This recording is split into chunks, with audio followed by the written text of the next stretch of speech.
For the first time in 1,091 days, your Minnesota Twins are AL Central champions. And for the first time in 4,750 days, they clinched in front of their home fans. Are they built for October? We're going to talk about that today and have a lot of fun talking about a division championship ball club. This is Locked On Twins. You are Locked On Twins, your daily Minnesota Twins podcast, part of the Locked On Podcast Network, your team every day.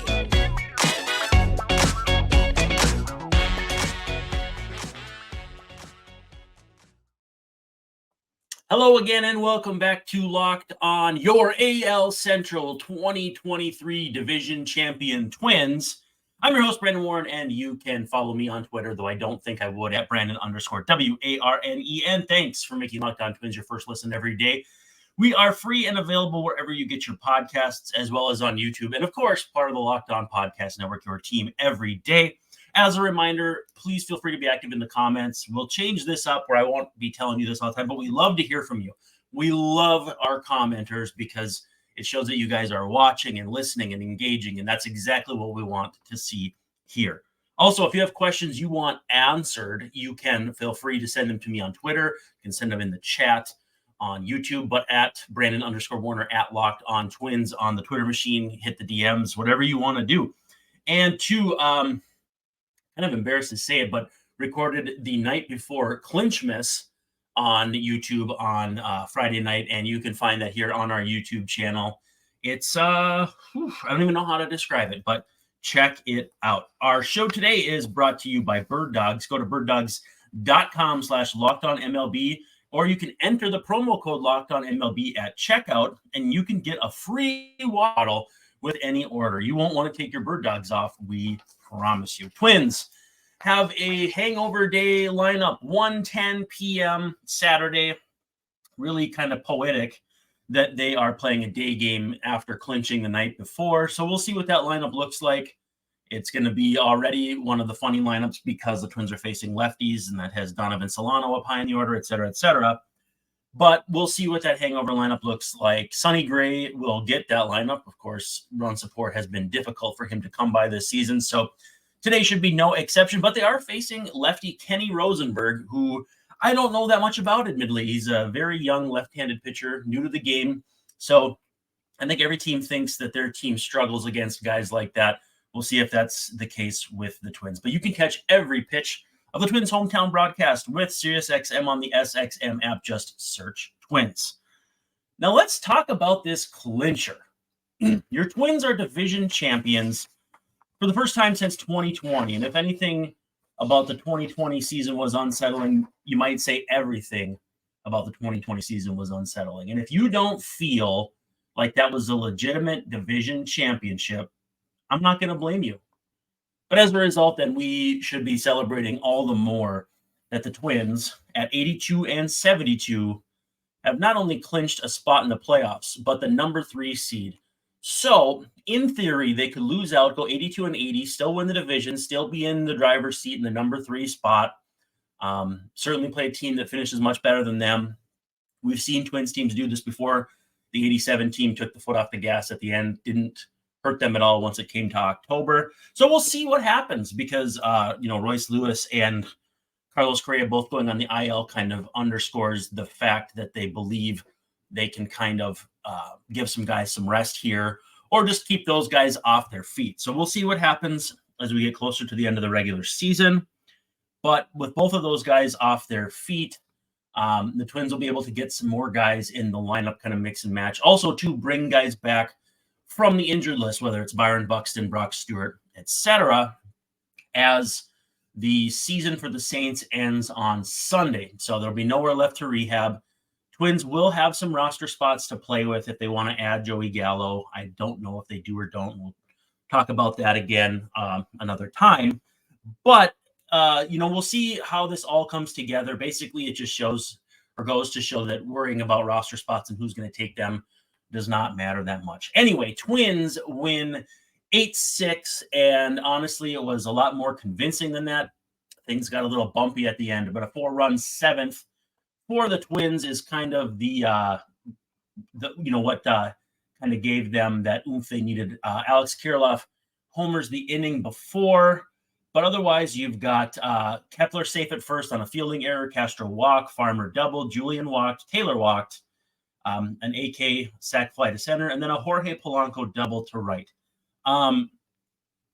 That's an atypical Twins inning in the sense that the runs scored without the benefit of a home run. The Twins have been at or near the top of the percentage of runs scored via home run all season long. So while I'm going to say this, and it might sound a little strange, this to me felt like a game that was very emblematic as kind of how things have gone in the second half for the Twins. They've played games where they've raced out to a lead, dropped back, and had to fight.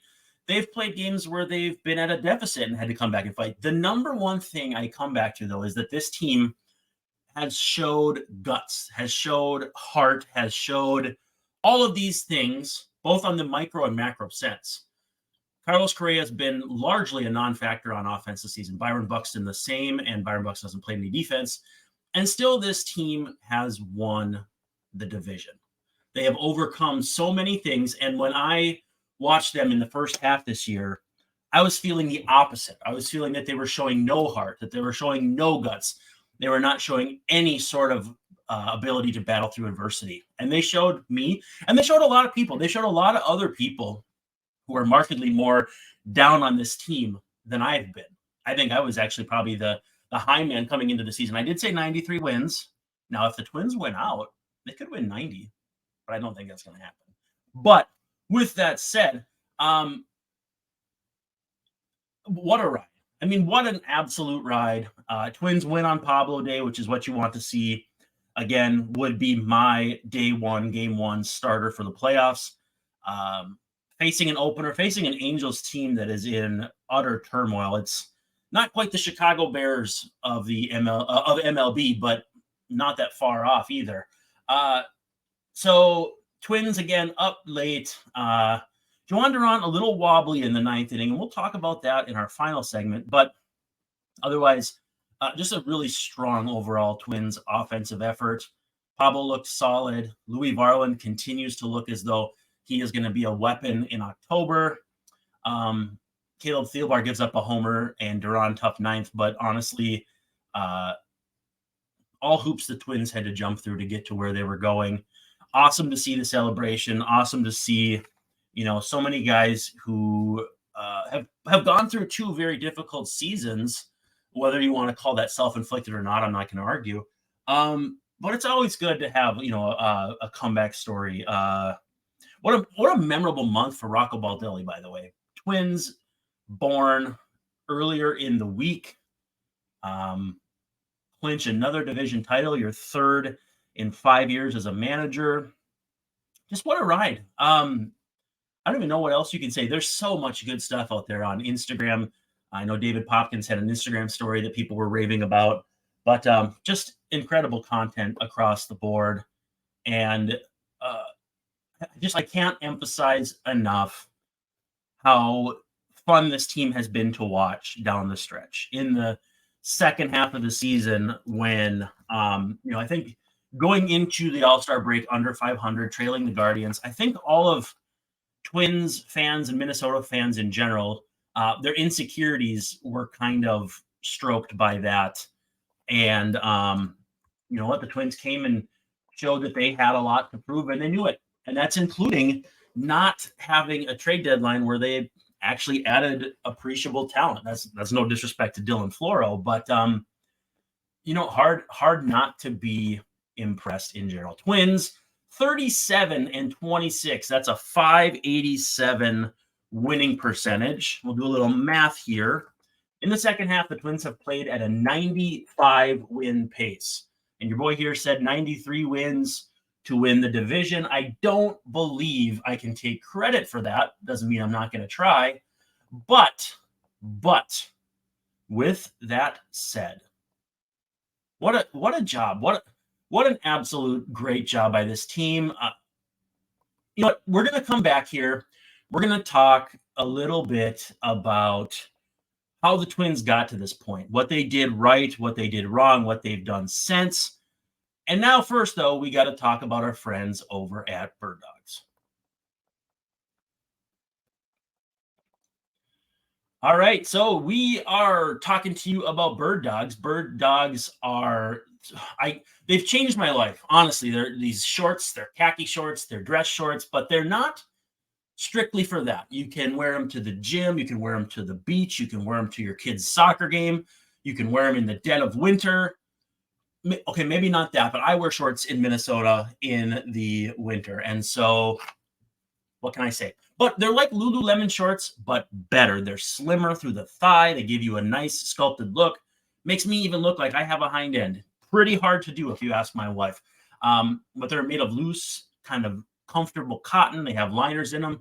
If you want, you can customize however you want to do that. And they use anti-stink sweat wicking fabric that keeps you cool and dry all day long. I, for instance, love wearing them to church. They're very comfortable and they look really nice. Functional for any occasion, wherever you are going. Go to birddogs.com/LockedOnTwins or enter promo code LockedOnTwins at checkout for a free Bird Dogs water bottle with your order. That's birddogs.com/LockedOnTwins for a free water bottle at checkout.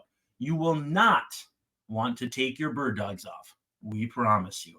And we also have to talk about our friends at DoorDash. And one of my favorite things about DoorDash is that at the end of the year, you know, you have Spotify, and Spotify says, hey, here's what you've listened to all year long. Cool, right? You know, you listen to this and you listen to that. And if you're a parent like me, you've got rap and you've got, you know, lullabies. But when DoorDash says, this is what you've eaten this year, that's where I get a little freaked out because I love DoorDash and I cannot emphasize enough. So if you want, it's not just ordering to-go food either, though. If you don't have syrup for your pancakes or you don't have coffee creamer, they'll go get it for you. They have DoorDash grocery delivery. You can get what you want right when you need it. And so if you forget that, you say you're making we made chicken tortilla soup the other night, and if you're missing garlic and you don't want to go to the store, this is what you got to do. I'm not even sure there's another option that's anywhere close to it. But if you want to get 50% off your first DoorDash order or up to a $20 value, you can use the code LOCKEDONMLB at checkout. And it's a limited time offer, terms apply. But again, 50% off up to $20. There's no minimum subtotal, zero delivery fees on your first order when you download the DoorDash app in the App Store and enter the code LOCKEDONMLB. Don't forget, the code is LOCKEDONMLB for 50% off your first order with DoorDash. I can't recommend them enough either. So let's talk about how the Twins got to this point. Now, before we do that, thanks for making Locked On Twins your first listen every day. And if you're an everydayer, make sure to check out over the weekend. We are going to continue to talk about this division champion team. And coming up next, what the postseason roster would look like if I had my GM hat on. Right now, I have my Vikings hat on because we're excited for the Vikings this weekend. But yeah, so we'll talk about that. Twins have to be back at it this afternoon against the Angels. They're going to face Kenny Rosenberg. And if you don't know much about Kenny Rosenberg, he's a lefty for the Angels. And other than that, you know, it's that time of year where guys are getting a lot of opportunities to show that they should stay on the roster into the offseason. That's what's happening here against Sonny Gray. So Sonny Gray getting the hangover lineup at a 1:10 p.m. first pitch at Target Field. You can catch every pitch of the Twins hometown broadcast, not just today, but the rest of the season on SiriusXM. Just download the app and search Twins. So how did the Twins get here? It's almost kind of wild to think about the fact that for as much grief as I got on Twitter for saying the Twins were going to win the division back in January, that with what pitching was the rallying cry against me, Twins starting pitchers right at this second in ERA, fourth in WHIP, second in strikeouts per nine, third in walks per nine, sixth in hits per nine, 14th in homers per nine. I mean, certainly a work in progress, though Joe Ryan's stretch before going on the IL contributes to that. 14th in bullpen ERA, but 5th in hits per nine. I mean, in general, they're about above average bullpen and one of the best rotations in all of baseball. You can't just hand wave the improvement that this starting staff has undertaken. And I don't think, I think one thing that we may lose sight of is that we want to give a lot of credit to the pitchers, and we want to give a lot of credit to pitching coach Pete Mackey. How about the catchers? Ryan Jeffers has had not only a tremendous offensive season, 124 OPS plus, 100-point differential between his average and on base, 821 raw OPS, and he's been great defensively. But Christian Vasquez. Now, Christian Vasquez has an OPS of 592. And I know with the stick, people have been largely disappointed, and justifiably so. But I don't think it's a mistake that he's caught and played a big role on multiple World Series winning teams on multiple franchises, Red Sox, Astros. I don't think that's a mistake. I generally used to say I don't like the idea of calling someone a winning player. But there are players who find themselves around winning teams one way or another. Christian Vasquez is one of those guys. So all credit to the starting pitchers, but I don't want to lose sight of the fact that the catchers, I think, have been instrumental. Calling great games, and for the most part being good defensively. There's always room for improvement on the catching stolen base front, but again, that cuts both ways with pitchers too. So very rarely do you get the full story from just one statistic. 9 Twins have started games for the Twins this year, but 5 starters have made at least 20 starts. You had Louis Varland with 10, Dallas Keuchel with 6, Tyler Mahle with 5, and then Jose De Leon with 1 as an opener before he got hurt. That level of consistency out of your rotation is huge too. And really, the missing ingredients were Joe Ryan dealing with a groin issue that cost him a couple starts. He's still going to come close to 30. Bailey Ober was sent down just to kind of loosen his workload. And Kent Maeda dealt with an injury briefly in the middle of the season and has come back better than he left when he went on the shelf. Just incredible consistency from this starting staff. Bullpen has been just good enough, I would say. Joan Duran, his numbers are pretty dominant, but he's had moments, including Friday night, where, you kind of question where he is in his, path to getting back to all caps Joan Duran.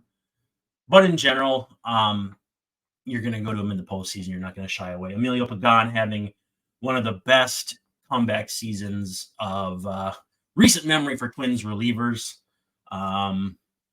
He went from Ron Davis to we'll say Carl Willis pretty fast.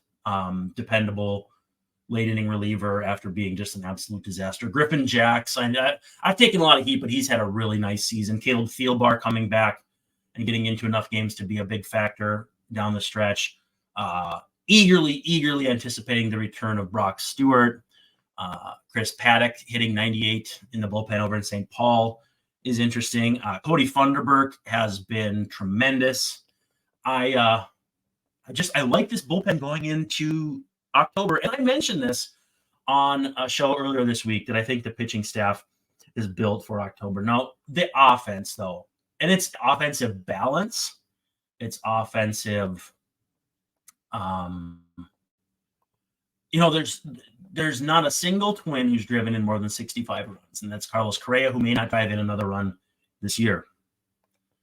There are 12 Twins hitters with double-digit homers, and possibly going to be a 13th. Willie Castro is one away. Castro, 32 steals. Michael A. Taylor, 13. Byron Buxton, 9. Those 3 guys have been not only effective, but efficient. And hits, you have 14 Twins with at least 50 hits, 17 with at least 30. Runs scored, there are 16 with at least 20 runs scored and 18 with at least 10 runs scored.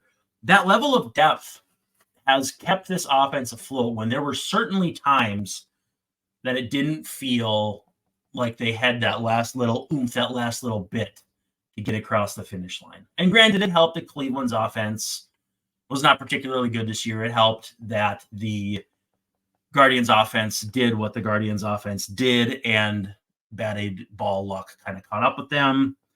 But again, all credit to the Twins. I'm eager to see how they finish up in terms of record, how hard they'll push the pedal to the metal down the stretch with virtually nothing to play for.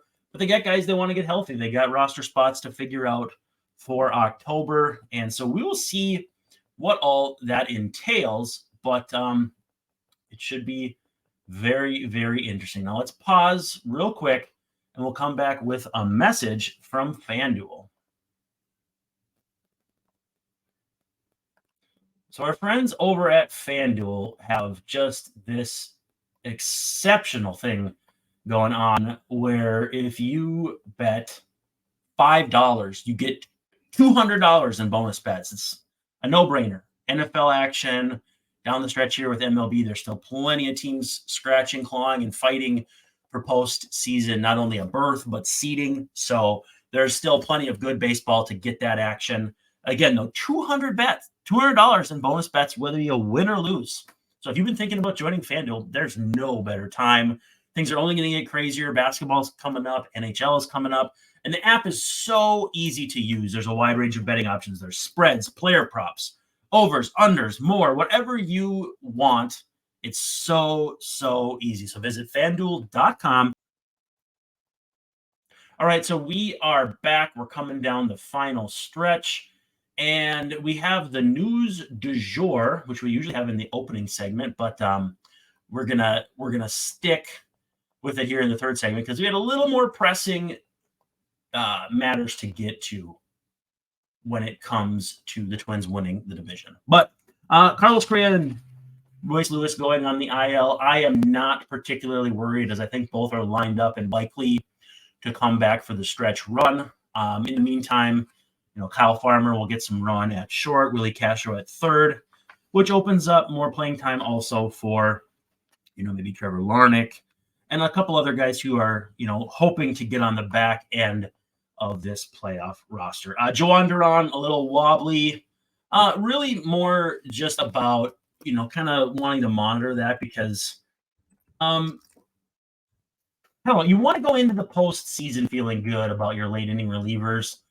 And it's going to help getting Brock Stewart back. It's going to help getting Chris Paddock to put into the bullpen. We'll see if Jorge Alcala has a role. Skeptical. We're going to want to watch closely how they use Duran. If they back way off, if they try to keep him in some sort of routine to, just keep him going. But we'll see how that goes. A little wobbly, but in general, something to monitor. Touki Toussaint allowed just one run in 6 1/3 innings against the Red Sox Friday. So he was tremendous against the Twins on September 16th, so a week ago. 5 innings, 8 strikeouts, and just 1 walk. White Sox beat the Twins 7-6 as their comeback effort fell short. But for a guy who gave up 8 earned runs in 1 inning against the Royals the time before, he's now given up just 2 earned over his last 2 starts, spanning 11 1/3. Talent has never been the question with Toussaint, who will be only 27 on opening day next year. So we'll see if he will have a chance to hang with the White Sox, who are going to be desperately thin on starting pitching options going into next season. So just shut down the Twins, now shut down the Red Sox. The Reds lost Friday to the Pirates 7-5, now down to just 18.9% odds of making the playoffs. They're a game and a half back in the wild card, but they're also behind Miami. So again, the trick there, or the difficult thing there with wild card, is you're not always just chasing one team or the 3 teams that are in those spots. You also have teams in front of you, and that means that some of those teams are going to win or lose every single day, which makes it difficult to keep up. And again, of course, David Bell is the brother of former Twins bench coach Mike Bell, and the Reds manage themselves, or the team is managed a lot like the Twins do with platoons and all that stuff. So Reds are going to be a fun team to watch into the future, especially because they're over on the NL side. Sawyer Gipson-Long allowed 1 earned run with 4 strikeouts and a no decision against the A's on Friday. Gipson-Long is with the Tigers, has a 2.40 ERA, 107 whip, and a 20-6 strikeout to walk ratio in 15 innings. The reason we're watching him, he was traded to the Tigers for Michael Fulmer at the deadline last year. And so who knows, the Tigers might have a good one that they kind of snuck away from the Twins, but just another one to watch. He's got 1 start left this year, probably against the Royals. So we'll see how that looks. Jose Abreu homered on Friday, but the Astros lost to the A's. Astros starting to look like they could be in danger of missing the postseason. But Abreu hitting just .235 with a .295 on base and a .375 slugging. That's somehow worse than Yuli Gurriel with the Marlins, who Abreu effectively replaced. Gurriel is hitting .253 with a .313 on base and a .370 slugging. Abreu has 2 more years on his deal at $19.5 million per. The reason I bring him up is because I and a few other people thought Abreu made a lot of sense for a Twins team that could use some Hispanic leadership and a full-time first baseman. For that kind of money, good for him and good for the Astros for doing that. But yeah, it has not worked out. Yennier Cano blows a save for the Orioles as the Guardians get a temporary stay of AL Central execution in a 9-8 game. Emmanuel Clase blew the save. Before that, though, Aaron Hicks had a 2-out, 2-run double. That's former Twin Aaron Hicks. Orioles down to their final strike before Anthony Santander was hit by a pitch.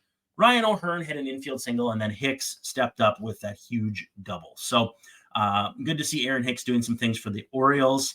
Former Twin Josh Donaldson homered and drove in 3 runs for the Brewers on Friday. Brewers, a mortal lock to make the playoffs and win the division. They are just about to clinch officially. But Donaldson's been playing third for the Brewers, not DH, as I kind of thought he might. And slashing .216 with a .310 on base and a .514 weighted runs created plus through 42 plate appearances with 3 homers. So who knows? Maybe he can be a factor for them into October. Jason Adam was removed from the Rays game on Friday. It appeared to aggravate an oblique. The reason we talk about Jason Adam, he was part of the Twins organization as Josh Willingham was traded to the Royals back on August 11th, 2014. Adam never got above Double-A New Britain with the Twins. He missed 2015 and 2016 due to injury, but has been a very, very good late inning reliever since, especially for the Rays. And finally, in this one, maybe not necessarily as Twins related, but Miguel Cabrera getting an $80 bottle of wine from the Oakland A's is absolutely embarrassing. Was Trader Joe's closed? Could you not have just had a bottle of $2 Chuck, or I don't know what it's called now with what things cost? Is it $3, $4 Chuck? It's a relatively embarrassing gift, and it's not about the money necessarily. Certainly, teams do creative things, or they do nice kind of, not cheap things. Not only did the A's go cheap, but they went with alcohol. Alcohol. Cabrera is a recovering alcoholic. I can't imagine a gift with worse optics than that. Cheap doesn't even begin to scratch the surface of how embarrassing it is to give someone who is a recovering alcoholic alcohol. I don't know. Anyway, that's it. We are celebrating the 2023 AL Central champions. We have a video called The Night Before CLINCHMAS on YouTube. Check it out. Be nice. I wrote it on a whim. Otherwise, hey, thanks for hanging out with us. Like, subscribe, hit that thumbs up button on YouTube. Subscribe wherever you are able to get podcasts. Give us a review, a nice review if you would. 5-star on iTunes, Apple Podcasts, all that fun stuff. Other than that, this is Brandon Warren signing off saying thanks so much for hanging out with us.